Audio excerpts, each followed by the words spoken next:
আপনি জানতে চান প্রতি মুহূর্ত কেন ঠকছেন? তাহলে ভিডিওটি সম্পূর্ণ দেখুন।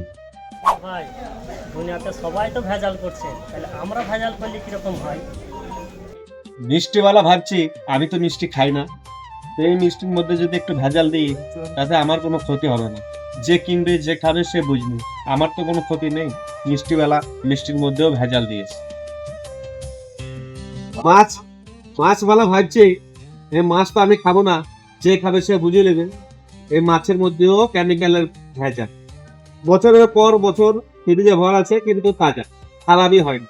তো মাছওয়ালা ভাবছি যে খাবে সে বুঝুক না, আমার ভাবা দরকার তো। আর এই টোসের মধ্যেও ভেজাল, যে খাবে সে বুঝবে, আমি তো আর খাচ্ছি না।